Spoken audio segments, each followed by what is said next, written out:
Welcome back to In Touch with Indiana Sports, powered by HoosierIllustrated.com. John Alden with you, as always, as we get things rolling here in the middle of the week. Hope you're enjoying yourself so far as you get halfway to another weekend, another college football weekend that will feature an Indiana Hoosiers football team going for bowl eligibility without having a loss on the year. And that will be another story in and of itself if that indeed ends up being how things play out. But hope you guys are enjoying your day so far. Don't forget to subscribe on YouTube if you haven't already at Hoosier Illustrated. Leave a like, leave a comment, share the show, all those good things. Appreciate those of you who have done so already and help this channel really take a big step forward just in the last month. And I know a lot of that, I'm not trying to take the credit for that at all. All of it is due to the fact that this Indiana football team is exceeding expectations, at least when it comes to most of the standards that people set for year one of Curt Cignetti. And I know there were people who were more positive about the football team than others, and I believe I do fit into that camp. But there was always cautious optimism. It's almost like we're afraid because of what we're so used to seeing with Indiana football. It's almost like every single one of us who are either fans or cover the team or both are afraid to mention the ceiling that can be raised when you have the right staff in place for this football program. So appreciate how that's affected us in a positive manner, and it's fun to cover, of course, and as a fan too, it's fun to watch. So hopefully there's more of that where that comes from over the rest of the season, as we are after this week, we will be at the halfway point of the Indiana football season as they head into their bye week before homecoming against Nebraska on October 19th. And speaking of that, I do want to, I didn't mean to, how do I word this? I forgot to mention this on Monday, and forgot's also not the right way to say it. I didn't see this message until after I recorded on Monday, but I thought it was worth sharing because last week we talked about Curt Cignetti's the post he sent out, or there might have been an email that was sent out to all the IU students about showing up and showing out for the game. He did send a follow-up after the win against Maryland, and I want to read that. He said, "Today, we picked up a huge win over Maryland to improve to 5-0 on the season. The weather wasn't great, the football wasn't perfect, but you were. Yesterday, I asked you to come out and deal with the elements and to put your weekend events on hold and be there for us for 4 quarters. You did it. We felt your energy, and you had a big impact on us winning this football game. Like I also said yesterday, this isn't the end. This is just the beginning. We're going to have a lot of afternoons like this moving forward, and I want you to be a part of it. We look forward to seeing you again on October 9th," and has that highlighted. I'm assuming that's a ticket link, when we host Nebraska for homecoming, as well as at our 3 other home games this fall. In the meantime, have fun, celebrate a big-time win for our football program, and, of course, don't forget to study. I wonder if people had an issue with Cignetti telling students to put off the studying to be at the football game. Maybe you felt the need to put that in that second message. But that's really good to see. No matter, what angle you take at it from, because part of one thing I've worried about over the last several weeks is the fact that if Cignetti has the type of season where you win 9 games or more, if you don't have the fan support, it's going to be a pretty easy decision for somebody like him to make the quick jump to another program that cares a whole lot more about football. For like a Florida that I used as an example multiple times.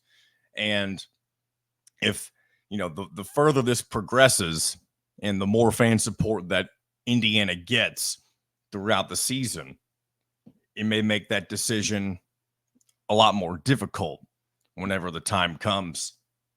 Inevitably, it seems like when a bigger job offer comes around for Curt Cignetti later at the end of the season. So we will see. Couple of quick hitters before we bring on Alec Lasley, talk a little more about Indiana football, as well as Big Ten Basketball Media Days, which And the women's basketball media days are currently taking place today. The men's basketball media days, which will include Indiana and their head coach and players. Those will take place tomorrow. We'll react to all of that on Friday with Dylan Traeger with HoosierIllustrated.com. He will be with us, he's up there in Chicago covering the event for Hoosier Illustrated, and we're going to see if he is able to find some time to come on and chat with us on Friday and just kind of get his thoughts on the event overall and the mindset of this Indiana team as they enter the next year of Mike Woodson's tenure with the program, as they try to take a big step forward after taking what many saw as a major step back in year 3 of Woodson's tenure. Excuse me. Take a swig real quick.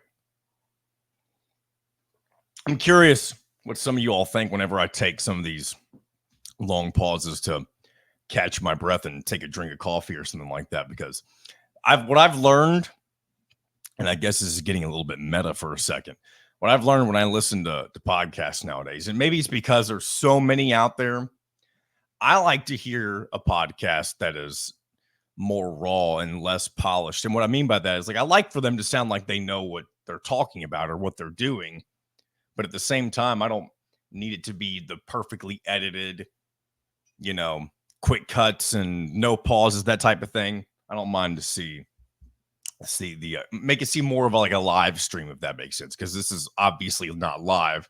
We do have the live post game shows that we do on the weekends, but this is definitely a little bit different. So anyway, let's get into those quick hitters before we bring on Alec Lasley. Just a couple of things I want to mention, and both of these things happened on Monday.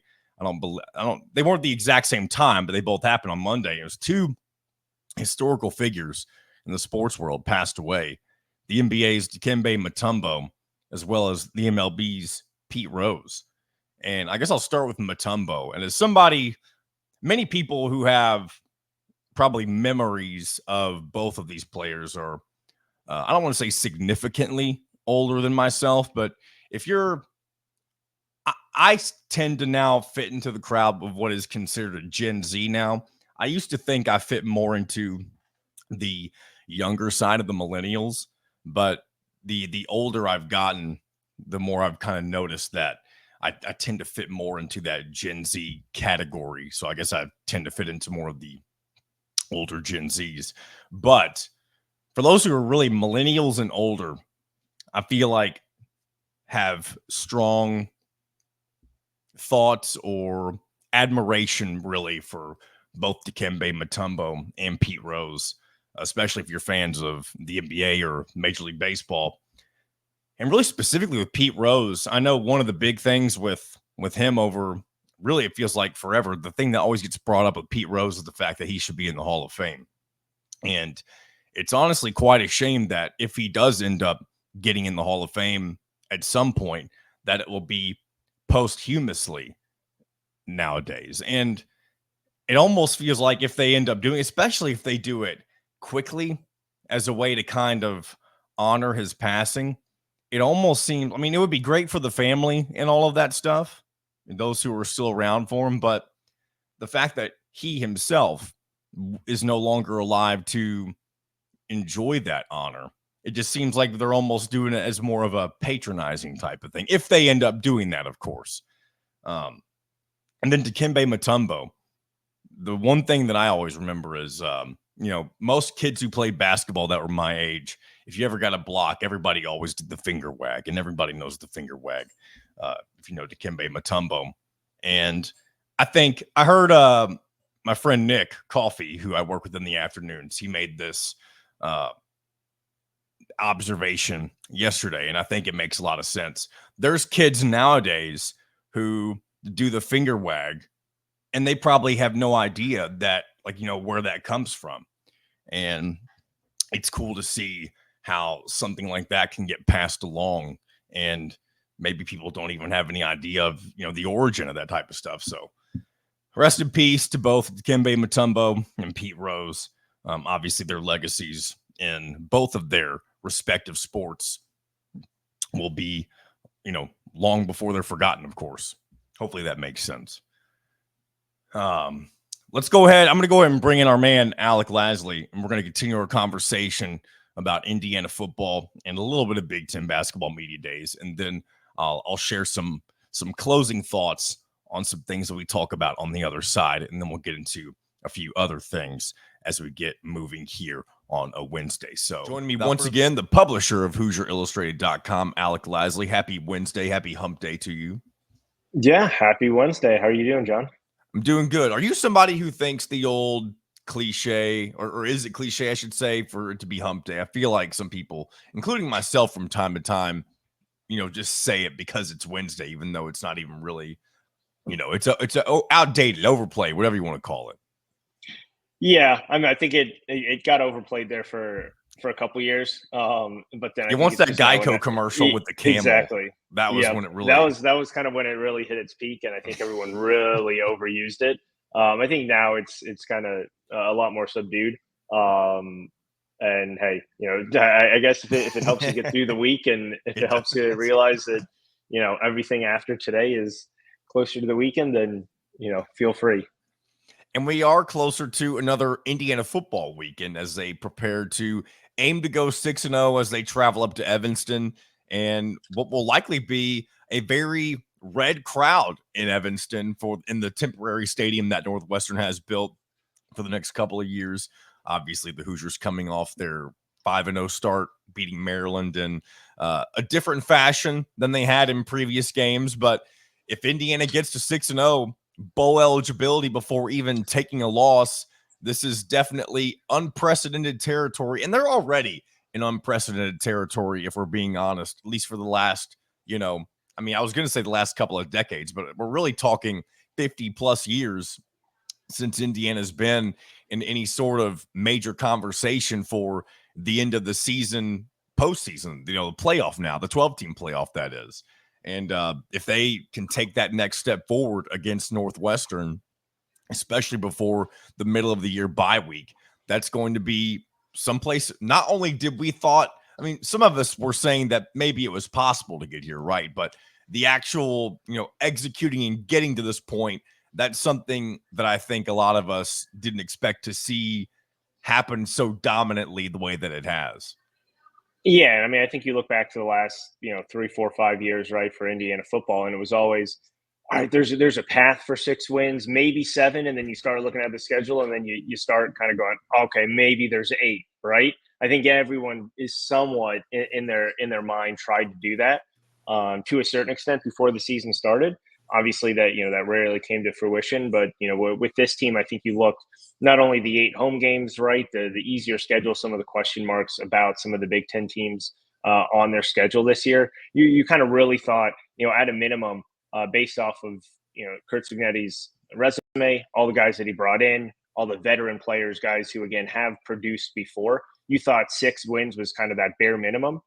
Everything else would be a good season after that. And through 5 weeks, right, you're 5-0, first 5-0 start in 57 years, right, since 1967.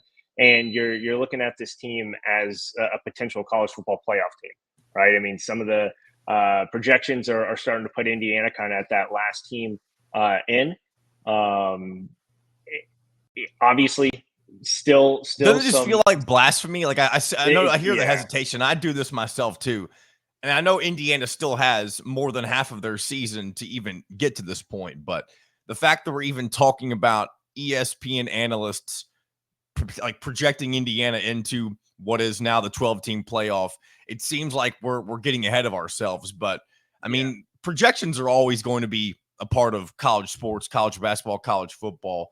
And just knowing that Indiana's in that conversation, it is weird. It feels like we're jumping the gun a little bit, even though this team hasn't really given us anything to really say that they don't deserve to be in that conversation just yet. Yeah, it's the way that they've looked, right? The efficiency that they've had, the offense, right? In years past, it was all reliant on this team's defense to win games. Outside of the one 2019 season with Michael Penix and kind of what that team looked like, and then kind of going into 2020, right? But we look at 2020 now as a major I don't want to say fluke, but a major fluke in what ended up being the last kind of 4 or 5 years of that kind of tenure with Tom Allen. But you look at this team, right, and they check all the boxes. They've now responded to a couple times of adversity in bigger games. They've now responded in big time ways to being either right outside the top 25 and a lot of people talking about them maybe being too low. Respond with a very solid win against Maryland. Right now, you get into they're ranked. A lot of people still think maybe they're potentially a little bit too low, just based off of how effective and how powerful they have been offensively, and that's the biggest difference, right? This team is known for its offense first, and its defense is no kind of slouch either, right? The defensive ability that this team has shown is right there 1B with this offense, but it's just what this offensive unit's been able to do that I think really excites people with the potential. Because you look at all these teams that make the college football playoff, all these teams that make New Year's bowl games that are top 15, top 10 teams, right? That actually feel like they're one of the better in the country, and they're not on the tail end of the top 25. 9 out of 10, 95% right of these teams have extremely powerful offenses, and that's what really separates the top teams in the country from kind of the middle of the pack of the top 25. It's that ability to really take that offense to the next level and put up points no matter what's going on. I mean, they scored 42 points with 4 turnovers. I mean, that just shows you how powerful, explosive, and efficient they can be when they're clicking on all cylinders. And that's what really, I think, separates this Indiana team from some of the better ones in the past, is just that offensive talent and offensive explosiveness. And as a tip of the cap to the defense, I didn't get a chance to mention this on Monday because I didn't realize this until I believe Dave Revson on the Big Ten Network mentioned this the other day, that every time Indiana turned the ball over against Maryland did absolutely nothing with that possession. And I know Indiana still gave up 28 points. Yeah, just to jump, those first 2 possessions after the Curtis Rook turnovers, 2 3 and outs, and they had -2 yards on those 2 possessions. Maryland did. So that was the biggest response right there. Is obviously it was not a short field per se for Maryland, but you were starting around that 40-yard line, and to go -2 yards in 2 possessions there, that shows you exactly what you're talking about there with that defense. Yeah. I want to get into, I mentioned this the other day on Monday's show, but I wanted to get kind of your thoughts on if this were to be if this were how it played out with the college football playoff. What do you think of this potential path for Indiana? So the first one is with, what do we got here? We'll start with Harry Lyles. He's got Indiana slotted in as the 10 seed, which would have them playing against the 7 seed, which I believe, he's got it being Georgia. So even thinking about Georgia being a 7 seed and being your first matchup, that almost feels in a way like a bit of a death sentence, but it really does kind of give Indiana the opportunity, if they make it that far, to see how they would match up against somebody who's really been the powerhouse of college football for the last 3 or 4 years. Yeah, and everyone jokes, right? Over the last couple of years, we want Bama, and that seems to be the saying, right? And kind of entails with what Georgia's been over the last couple of years, where I think I saw following their loss to Alabama since 2021, I believe this was the stat. The only losses that Kirby Smart has is to Alabama. Yes, and it's like true. 3, maybe 4 losses, but I don't even think it's 4. I think it was 3 losses, and that just shows you, again, what a power they have been over the past couple of years. So to think about a potential college football playoff matchup with Georgia, right? I mean, I think a lot of people would still kind of write IU off in that matchup, just based off of recency bias and what's happened over the last couple of seasons. But it would be interesting. I think it would be really interesting to see what this Indiana team really would be like at the end of the season if they played a much more difficult schedule than kind of what it's laying out as of now, right? I mean, they've had the difficult test against Maryland, but I think you look at Maryland as, again, one of those kind of average Big Ten bowl teams, right? It's a much different feel than if you're playing the top of the SEC or even the top of the Big Ten, or in years past, right? Not right now, but in years past, the Clemsons of the ACC, or anything like that, right? So, I mean, I think there's still a lot of questions about what this Big Ten conference really is. Not to take anything away from any of these schools, but I think you look at, Ohio State definitely as the cream of the crop. Michigan obviously has some big questions about what their program is like at this moment. Oregon still, I think a lot of people are wanting and expecting them to do a little bit more and show a little bit more. But outside of those two, right? I mean, you have the kind of inconsistencies with Southern Cal, and some of the other programs. Penn State didn't look great at times against Illinois, right? So I think you definitely have some really, really talented teams in the Big Ten, but at this point, right, Indiana is just not going to be able to showcase that in the regular season unless something drastic happens over the next couple of weeks where, a lot of these teams that are on the back half of Indiana's schedule emerge as, top 25, top 15 teams. It just feels a little bit different when you're looking at the SEC versus the Big Ten in any given season, but I think even more this season. I'm going to throw this in real quick. I don't remember what show this was on, but I saw this a couple of days ago. One of the hosts of the show, or maybe it was one of the guests, I can't remember. I wish I knew who it was exactly, said he would take a 9-3 Ole Miss team over an 11-1 Indiana team. And one of the other guys who was on this show made the point that there needs to be a priority for who you beat, or more like wins versus losses against good teams. Like, you shouldn't be rewarded as much just because you lose to a good team on your schedule. Because what's the point in getting the wins? I guess, for maybe someone who's not in the SEC per se, and, being able to have the benefit of the doubt whenever you're coming to the, I guess, the postseason, that type of stuff. I don't know. I know that the SEC is the best conference in college football, but at the same time, you can't just reward them for losses, even if they're playing a tougher schedule than most, I feel like. Yeah, I mean, just to pick on Ole Miss, since that's the team, right, that was thrown out in that comparison. They're coming off a loss at home to Kentucky. Definitely their most difficult opponent up to this point, right? But if you look at the rest of their schedule, they have South Carolina, LSU, Oklahoma, and Georgia kind of as the four difficult games. They still have Arkansas, Florida, and Mississippi State, but those other three, just aren't on quite the same level as those other four, right? I mean, if you're looking at a 9-3 team, you're going to add two more losses, so they're potentially going to go into the end of the year with one ranked win. You could potentially have the exact same setup with Indiana with one ranked win, right? If they're able to, let's say, get that Michigan win, because I think that 11-1 record, everyone can assume who that one loss is, and that's to Ohio State. So you look at the whole grand scheme of things, right? And I don't think that's a much more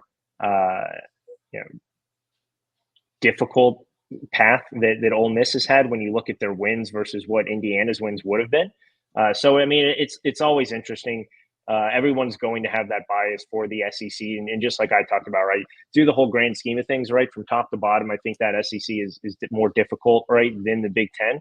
But again, at some point, like you said, you have to reward the wins, especially in Indiana's favor, with how dominant they have been up to this point. If they continue to be that way, right, it's a lot different, going in and smacking someone around, winning by 30 points in a conference game than maybe winning by a touchdown. No matter, I guess, who you're playing. So I think at some point you gotta side in favor of the team that wins more, and has a similar resume, and don't just take it for when you're comparing. That's almost apples to oranges at that point, because it's too difficult of a comparison to make. And it's not like Ole Miss lost to an undefeated Kentucky team. They lost to a Kentucky team that already lost to South Carolina, like by a score of 31-6, I believe. And again, we'll put that argument to bed for now. Maybe it's something we'll end up having to revisit down the road if Indiana continues to be in these college football playoff conversations. But real quick, want to touch on a little bit of basketball before we wrap things up here in a few minutes, because it is Media Days season once again. Big Ten Basketball Media Days. I believe they're back in Indianapolis this year, if I'm not mistaken. Chicago this year. No, they're in Chicago. They're in Chicago. Yeah. I see that. So back in the headquarters of the Big Ten Conference, Women's Basketball Media Days are today. Actually, they may even be going on as actually I would say as we're speaking, but at the time of this posting, well, they're probably already done speaking. But tomorrow will be Men's Basketball Media Days, and Mike Woodson set to take the stand at 10 o'clock. I don't know if these are in Central Time since it is in They're Chicago. Central. Yeah. They are Central. Okay. Yep. But if you are interested in checking out those pressers, they are live streamed on the Big Ten Network and the Fox Sports app. But again, it is talking season for basketball. So whenever I ask you, what do you expect from this? I mean, it's not like it's, there's going to be a whole lot that we don't already know or expect to hear necessarily from Mike Woodson. But do you expect maybe a different attitude this year when it comes to hearing what he has to say at something like Big Ten Media Days? Yeah, I mean, we'll see, right? I mean, we had the IU media day 2 weeks ago or last week. So, right, I mean, you kind of get everything that you need out of that. A lot of this is for the national guys, the national media that come and maybe haven't had some of the access that some of the local media have had over the last couple of months, and obviously haven't followed it day in and day out like the local media have. So you're going to get more of kind of the same questions that you probably already heard. Big Ten Media Day is just more kind of for the flash than anything else. The substance has kind of already been made. Especially, I think again, last week when IU had their media day, and you're able to kind of get hands on with a lot of the players and obviously Mike Woodson, and really get some good feedback from them. But yeah, I think it's more flash than substance at this point. And again, more kind of for that national mold of reporters that are coming in.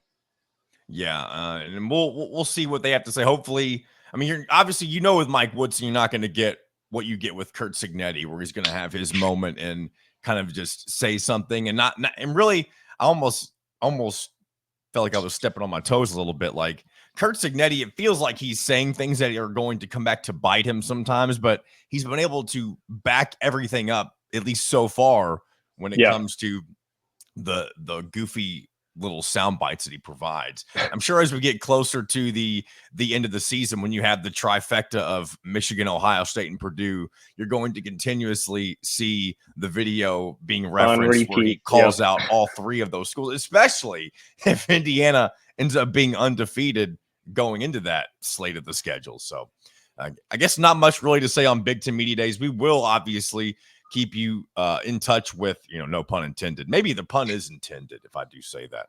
But we'll keep you up to date on everything that does happen. And we'll talk about it on the next edition of In Touch with Indiana Sports as well. One other thing I missed while you were talking football, and I'm glad we still have a couple of minutes before we wrap up. Donaven McCulley entering the transfer portal yesterday, kind of out of nowhere. But one thing that I feel like it reminded us yesterday when we saw it is how much of a non-factor he's been for this Indiana football team through the first 5 games of the season. And he's taking his redshirt year now, so he'll have that extra year of eligibility for next season.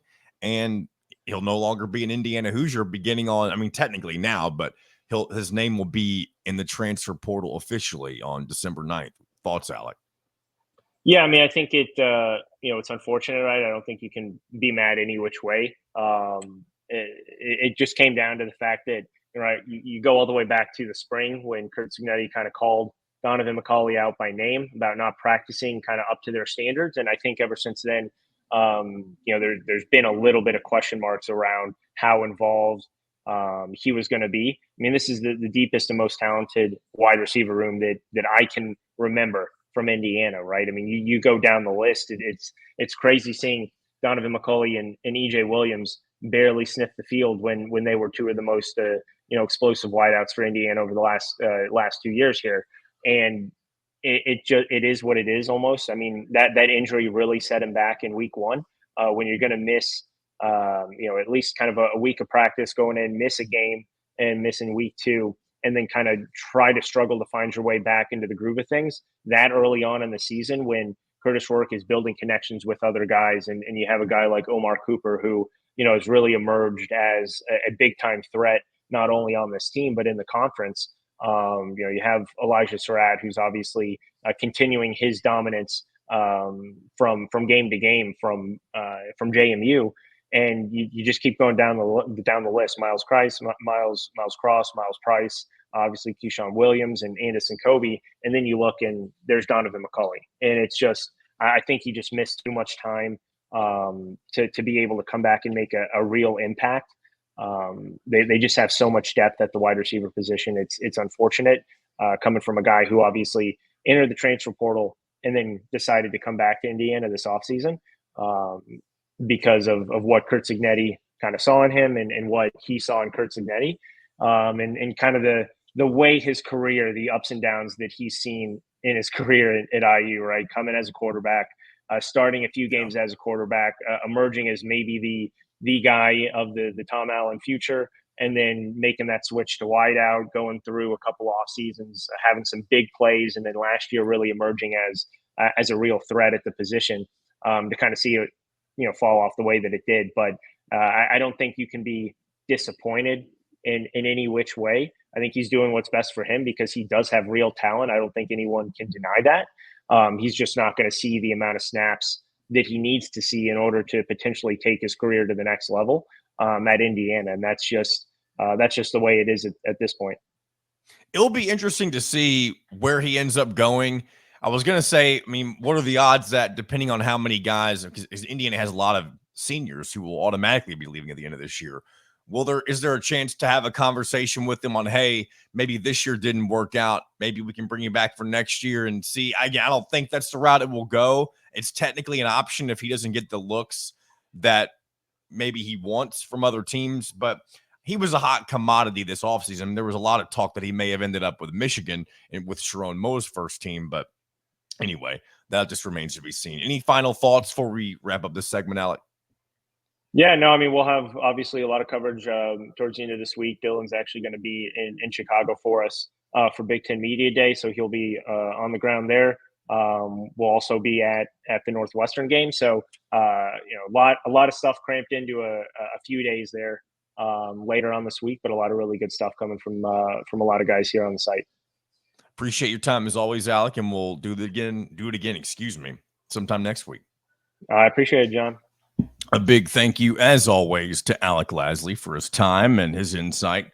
One of the most knowledgeable people when it really comes to all things Indiana sports, basketball, football, whatever, you name it, he knows it. So I appreciate his time, as always. And I want to give some kind of closing thoughts on the Donaven McCulley stuff, because when I initially saw that news come out yesterday, it was very surprising. And I feel like I had a much more negative thought process when it comes to how that played out initially before I really took a look, I guess, at what his production looked like. Because when I initially saw that he was going to jump in the transfer portal at the end of the year, my first thought was, oh, he's going to ride off the coattails, I should say, of the success of the season and find a better place to land. But then I started thinking about it. I'm like, well, I feel like it wouldn't be so much him as it would be maybe some of these other guys. And then I looked at what our man Kyler Staley posted.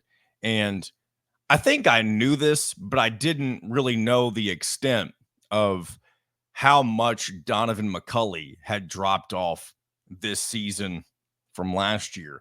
And we know Indiana has one of the best wide receiver rooms that we've ever seen. You heard Alec mention that earlier.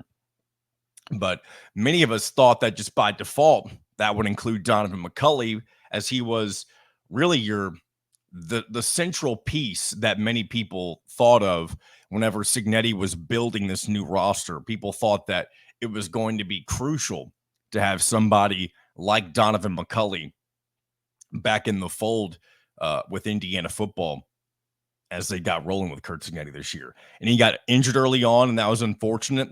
And because this wide receiver room is so deep, he ended up not being able to find enough minutes on the field, wasn't able to get targeted enough. And Rourke does have, his favorite targets, as every good quarterback does, including one who he was used to throwing to back in Ohio in Miles Cross. And you throw in all the JMU guys and a few of the other Indiana returners, and if they're all contributing to the extent that they have, then that's tough to find your way back on the field after an injury. So it's unfortunate, but at the same time, it's probably the best move for Donaven McCulley. You want to keep that redshirt year intact, and that's what he's going to do. And he's played his last game in an Indiana uniform, unfortunately, and he's contributed in many a way. As Alec mentioned earlier, people thought he was going to be the quarterback of the future at one point. I remember I think he made his debut as a starter against Maryland on the road. I don't remember which season it was in, but he looked like he could potentially be the successor to Michael Penix at the time. And, that ended up not being the case. He ended up being a star wide receiver for a little bit for Indiana. And now he's going to end up moving on, playing somewhere else. Will that be at a big time school? Who knows?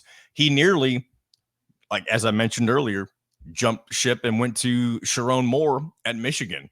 Now, will his lack of production this year make him less valuable? There's a chance, but I think a lot of people will have to go a couple of seasons back and really see what his value truly could be, especially you want somebody who, has good experience. And I am sure a lot of teams, especially those who are in need on the offensive side of things, and especially wide receiver, he will be valued, whether it be by G5 or even power teams. So wish him the best of luck. And it's a good situation to be in. This maybe not be the best comparison, but one thing it reminds me of, when you have successful seasons, you lose coordinators. Whenever you have so the comparison here, when you have a deep wide receiver room and there's not enough, I guess food to go around, right? Some fodder for these wide receivers to eat up, because there's only so many balls to catch and only so many players to be able to catch them. If you're not getting your fill, you're going to find it somewhere else. And with all the success that they're having, it makes sense that this is the way that Donaven McCulley's decided to go. And as regard to the coordinators, we've seen that happen in the past. Kalen DeBoer was the offensive coordinator for one of Indiana's better seasons in recent memory. And now he's the head coach at Alabama for the most prestigious program in the country in just a matter of a few years. And I think you're going to see, at the very least, if Indiana keeps Curt Cignetti, I would be surprised if he's able to retain both Mike Shanahan and Brian Haynes at the end of the season, if everything plays out the way that it appears to be going, where you win potentially 9+ games in the regular season. You'll have to find, it wouldn't surprise me too if you end up elevating somebody like Tino Sunseri, or even if he finds himself in a different position next year. Who knows? There could be a lot of things that, and Cignetti's already mentioned before that he knows he's going to have to go back into the portal once again because of all the seniors he's going to be losing. So there's going to be, every offseason, no matter football, basketball, whatever it may be, there's always going to be a lot of moving parts. Whether you have a successful season, whether you have a new coach, whether you have a really bad season, everybody wants to leave. I mean, there's always going to be a lot more to manage at this day and age of college football.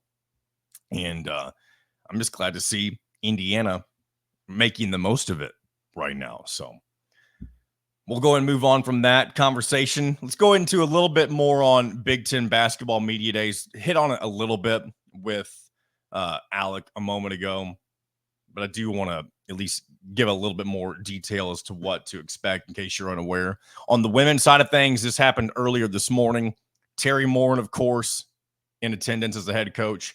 Sydney Parrish and Chloe Moore McNeil, both in their final season with Indiana women's basketball. They spoke with the media this morning. Be sure to check all that out. I don't know if we have this specifically. I know Dylan there, like I mentioned earlier, is in Chicago. So be on the lookout on HoosierIllustrated.com and our YouTube channel for anything that may be posted from Media Days. And then tomorrow, you have the men's side of things. Mike Woodson, of course, he'll be speaking at 10 a.m. And the players in attendance for Indiana, Trey Galloway entering his final season, and then the transfer guard, Miles Rice from, almost said Stanford, that's Canaan Carlisle, but Miles Rice from Washington State, he is in attendance for Indiana as well. And just a couple of new faces to keep an eye on. Obviously, there are a lot of veteran coaches. Brad Underwood's been around for a while, Fran McCaffrey, Kevin Willard, Dusty May brand new head coach at Michigan. A lot of Indiana fans like to see him have success. And there were honestly a lot of people grumbling last offseason to get rid of Mike Woodson and jump at Dusty May. I don't know that I would have gone that far.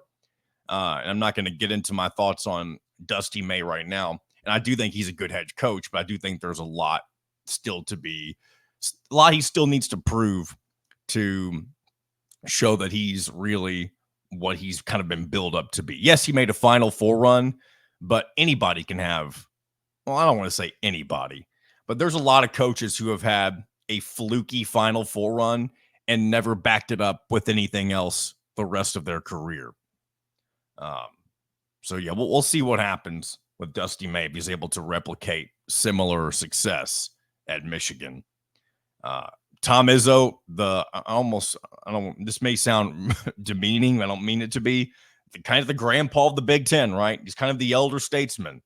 And who knows how much longer he'll be at Michigan State, but it will definitely be a sad day whenever he eventually moves on from being a collegiate head coach with the Spartans. Ben Johnson, been with Minnesota now for a few years. Fred Hoiberg at Nebraska. Chris Collins at Northwestern. Jake Diebler making his debut at Big Ten Media Days after being promoted following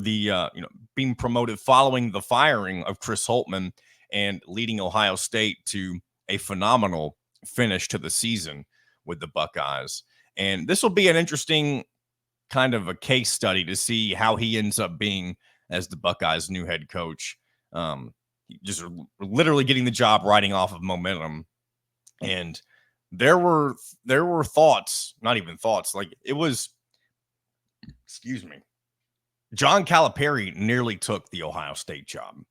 And the reason he ended up not doing so, and I believe they promoted Diebler a lot earlier, is because Calipari thought he was going to have a deep run with his Kentucky team. And of course, it ended up not being the case. You can do some more research into that if you. I don't have all of the facts with that in front of me, so I don't want to just sit here and spew nonsense. But there was a point in time over this past offseason where John Calipari was flirting with the Ohio State job before it was given to Jake Diebler. So very interesting little tidbit. Dana Altman, Oregon, has been in Oregon for a while, but making his Big Ten debut, of course. Mike Rhodes, Penn State. Matt Painter, of course, a veteran at Purdue.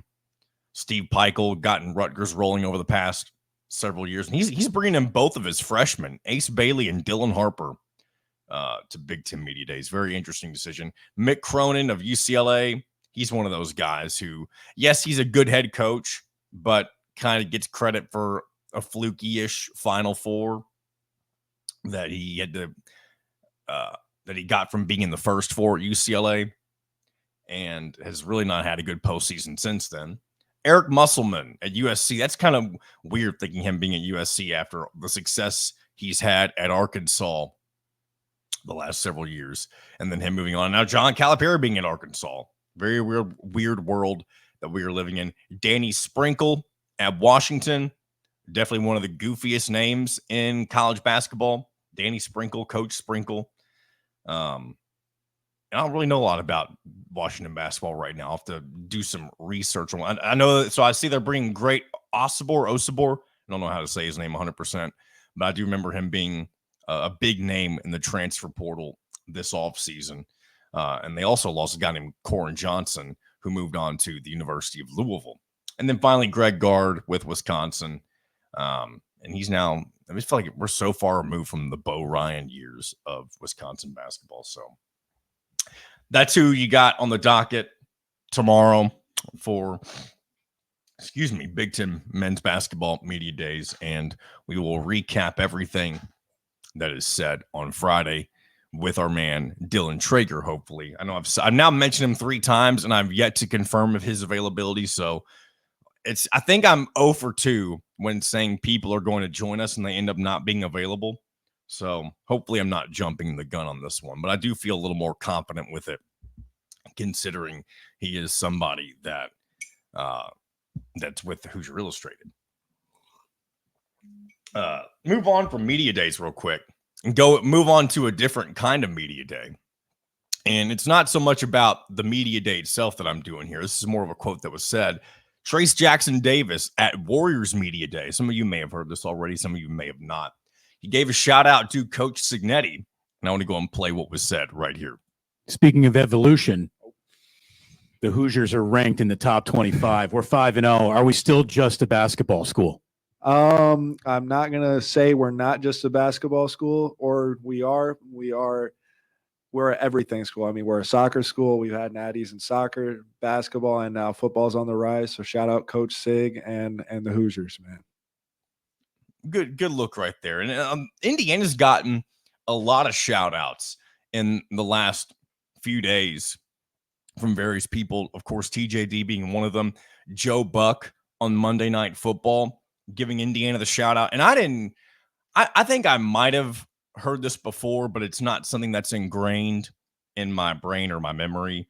And that's that Joe Buck went to Indiana and he didn't graduate. I ended up looking this up and realized he's not an alum, but he did go to Indiana at one point. So it makes sense more so now that he would shout out Coach Cignetti and the Hoosiers, much like Trace Jackson Davis just did. So Indiana getting a lot of love. And I have seen a lot of people, a lot of outsiders thinking that Indiana is eventually going to fall flat on their face. And I do think that's kind of the Indiana way to think of things. And did that really happen in 2020 during the miracle season, if you will? I don't know if that's really the best way to call that season. It was just kind of an outlier season. But, they kind of fell flat on their face. They ended up losing to Ole Miss in the bowl game that ended up, I don't know. I don't want to go down this path necessarily, but a lot of people mentioned at the time that Kalen DeBoer was just thinking about his head coaching job, and who cares? That may have been the case, and it was I hate to call it a meaningless bowl game, but they faced Ole Miss down in Tampa and weren't able to get the job done. And is that falling on your face? I don't know. They also didn't get to play Purdue that year. And that whole year in general was just very odd in multiple different ways. So let's get into, I want to get into a couple of YouTube comments real quick, and then we'll move on to the kind of our final segments of the show, if you will. Monroe County IU fan, he's commented a few different times, he or she. I know I say he, but obviously no way in knowing whether this is a male or a female, whatever, it's just Monroe County IU fan. He says, good show, a lot to cover these days. IU swimming ranked preseason number 1 nationally. And I haven't mentioned a lot of swimming, and not that I don't want to mention them, but there are things that move the needle. And that's why I don't spend a lot of time on non-revenue sports in general. I do try to at least once a week mention what's going on with some of the non-revenues. But yeah, Indiana swimming and diving has been the most, I don't want to say disrespected, because there's a lot of respect when it comes to realizing how great that program has been throughout its entire history. But it doesn't get a lot of fanfare during the regular season, the collegiate season, because it's just not a sport that people flock to watching. But Indiana swimming and diving has been at the forefront of the best when it comes to Indiana Hoosiers and their athletic programs for forever. And shout out to them for being ranked preseason number 1. And thank you for bringing that to my attention, Monroe County IU fan. What else we got here? Here we go. Tanis. He says, the only issue with this schedule, and he's referring to the football schedule, is that I wish we hadn't bought out of the Louisville game, seeing how IU is playing. And I kind of go back and forth with this, because I do think, looking back in retrospect, now that we've seen Indiana start the year, I think a lot of us can look at that Louisville game, even though it would have been on the road, a lot of us can look at that and say, okay, Indiana would have at the very least been very competitive in this game. I don't see any reason to think otherwise. They may have even come out of Louisville with a win, potentially. But we'll never know. But also at the same time, I do think it was beneficial for Indiana to have kind of those 2 tune-up games to start the year before really diving into the rest of your schedule. Anytime you have a brand new head coach, even if it's somebody who would thrive under a really difficult schedule, I think it's good whenever they have kind of an easy way to get into their tenure. And that's kind of what I do when I go back and forth with that. Because I would love to see Indiana get their revenge on Louisville after losing last year the way that they did in Indianapolis. And I also don't know if this Louisville team is as good as they were last year. They just lost to Notre Dame this past weekend and ended up really just shooting themselves in the foot a lot during that game. And they had multiple chances to get ahead and potentially win that one, but were unable to do so. But who knows? There's really a lot. The jury's out on how good Louisville still is. They haven't played a lot of good opponents, or I should say they haven't beaten a lot of good opponents yet. I mean, similar to Indiana, they haven't played as many games yet because they had an early bye week, but they had 2 cupcakes. They took care of business against Georgia Tech, who's kind of seen as a mid to higher tier ACC team. And then you fight in South Bend against Notre Dame, but are unable to get it done. So I predicted Louisville early on this year to win the ACC. And part of that just because I follow the team closely because it is the other team that I don't want to say I cover them, but I follow along with them a lot more closely than I do other programs because I do another show or produce another show, I should say, that follows along with the University of Louisville. And I feel like Jeff Brom, knowing what I know about him and him being an alum of Louisville, will end up having them competing for ACC titles on the regular, unless something changes with the ACC in the next several years. So let's move on to another comment, shall we? Renata, appreciate the comment as always. You've commented a few times before. Let's see what she's got. I have had season tickets to IU football for years. I normally go to half of the games. We split with the in-laws for the other half, and has bought extra tickets to FIU, Charlotte, Maryland, Nebraska, Washington, and Purdue. At this point, they're talking about getting just an extra set of season tickets for 2025. The games have been fun. I have not missed a home game this year. Maryland game screaming head off. Husband's voice became almost non-existent. It's easier to park and get to the games. The atmosphere this year is totally different than years past. And she's been to B-Town Boulevard for 2 games, which is the new tailgate experience that they have. And she says she highly recommends doing this. And then a couple of other things. But that's, I tell you what, this echoes a lot of what Mitchell Page said on Monday and really said, I guess, a couple of weeks ago as well, how the season just feels magical. It feels different. And it feels like people are having fun watching Indiana football again. And Renata, I'm glad you're enjoying yourself. And I'm hoping that there's a lot of Indiana fans in the same boat as you, just finding themselves wanting to be at more games, taking in the experience, just getting a whole lot more enjoyment than you would have otherwise in previous years. And this is no longer, I feel like, at least in its current state, it's no longer a holdover for basketball season, where I feel like at this point, if things keep going down the path that they're going, not only will people still care about it once basketball season's rolling, but I mean, there'll be things on the line at that point during the season that normally aren't on the line anymore. I mean, if you get, and again, we're going back into the world of theorizing about potential situations, but if you get to the final 3 games of your schedule, which of course, as we all know, are Michigan at home, Ohio State on the road, and then Purdue at home, the 3 teams that Kurt Cignetti has called out, jokingly, of course, but it is funny how it aligns that way. I mean, that will be a very intense and crucial portion of the schedule at that point. You're 9-0, and at that point, a chance to make a Big Ten championship, get into the college football playoff. And people at that point will, and I say people, fans, I mean, I don't want to say they'll care about football more because, you're always going to have your fans that are basketball only. It's just the way that it works in Indiana, unfortunately.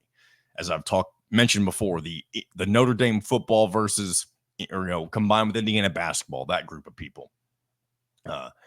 But those who do care about both, I mean, I wouldn't be surprised if it'll be tough to kind of really put your focus on both of football and basketball, especially if that's what ends up happening, how things end up playing out for Indiana down the stretch. So it'll be an exciting time if we get to that, but we're not. I'm glad you're enjoying Indiana football this year. Let's see. Read a couple more comments here, and then we'll get things wrapped up here on a Wednesday. Here we go. Mission Forward 3 says, as a program, the task for Indiana going forward is holding on to Signetti. He's got a formula that works everywhere he's been. And I know I touched on a little bit of that earlier, but you're absolutely right. You want to, continue on with the season, but the further Indiana gets into the year, and we now live in an era of college football where it's not uncommon for coaches to get fired mid-season. And the moment that the first one ends up taking place, and we've already seen coordinators get fired, and I know that's kind of a little bit different. Purdue already fired their offensive coordinator. But once the first domino falls when it comes to the head coaches, which again is, unless Florida turns their season around, is more than likely going to be Billy Napier, then I think that's the moment when you start hearing people throw out. So the SEC guys are really just, it doesn't have to be SEC guys, but analysts in general be like, I got to keep an eye on Kurt Signetti over at Indiana. Look what he's done, not only with Indiana, but everywhere he's been. And that's exactly what you're going to hear from everybody who thinks that he'll just drop everything. And he might. I'm not saying he wouldn't, but everyone on the outside of the Indiana football program is going to assume that someone like Signetti was just going to jump at an opportunity to be at one of the big name programs. And again, that he may do that. He's still, with this fact that this being is only his first year at Indiana, and he shows obviously no signs of slowing down. If he's going to make that jump, I don't see why he wouldn't do it after year one. And so I'm very confident that the administration is already working on a lot of things behind the scenes, seeing how things are going with this team right now, making sure that they do everything in their power if that starts being the case over the next several weeks, his name being mentioned for bigger jobs, because the administration is already aware now of how important it is to have a successful football program. And I find it hard to believe that IU won't do everything in their power to keep Kurt Signetti from moving on, especially because if he doesn't do it early, I don't think he'll do it at all, because with him being 63 right now, it's hard to assume how long any head coach is going to go, because, health can change in an instant. And maybe he ends up being healthy for the next 10 or 15 years and doesn't want to stop. As we mentioned, he is a football robot.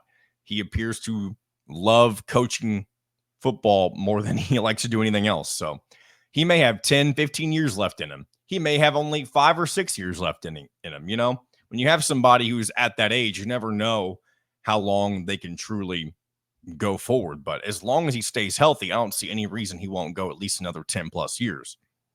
So we'll see, though. A lot of these bigger schools will hesitate to hire an older coach, but when they see what he does so quickly, I think that will be the reason he becomes a popular name down the road, especially the rest of the season. So let's go ahead and read one more comment, and then we'll wrap things up. Dave C42 says, this is our second year as season ticket holders. The stadium atmosphere was the best so far. Still a ways to go compared to other college games I've been to, but hoping this continues to grow. Love the students responding to Sig's email. And that's true. It's going to take a lot to really make Memorial Stadium in Bloomington one of the better atmospheres, just because of the nature of it not having a lot of tradition. But you start that tradition now, because if you're able to continue this over the course of 5 years or longer, whatever it may be, that's enough to begin something that has never been seen in Indiana. And that is an expectation of winning, people wanting to be at the games, people expecting Indiana to compete not only in individual games, but potentially for conference titles.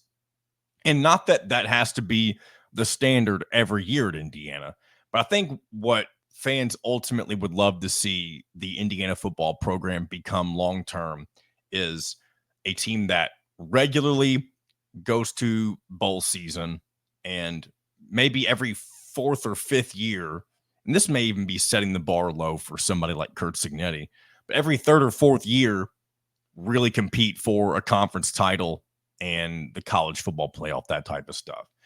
I've always said that if Indiana can make a blueprint similar to what Iowa has done, where they're always really good, and like I feel like Iowa's always wins at least 8 games. Excuse me. If they can find a way to be like that and then raise the bar a little bit every few years and then have very small downward trajectories before you shoot back up, I think that's the blueprint that every program like Indiana should strive to be. So appreciate all of you guys on the YouTube comment section. I'll always take a look at those and try to present them every couple of episodes.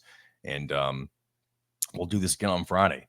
And I appreciate you all. I hope I have not seemed low energy. One thing I do feel like this is more of a conscious effort to just kind of not feel like I have to be yelling. And nobody's told me that I've been yelling, but I do feel like I do a better job at kind of explaining what I want to say when I kind of just talk, instead of put on a show, if you will. I don't know if that makes sense to a lot of you, the verbiage I just used, but try to be a little more chillaxed, as they say. The kids don't say that anymore, right? That's something that was said when I was a kid.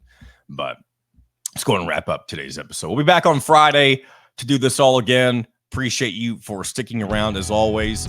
We'll be back to react to everything that went on at Big Ten Basketball Media Days on Friday, hopefully with Hoosier Illustrated's Dylan Traeger. Be sure to check out everything else going on at HoosierIllustrated.com, as well as on the Hoosier Illustrated YouTube page. So until Friday, this has been another episode of In Touch with Indiana Sports, powered by HoosierIllustrated.com.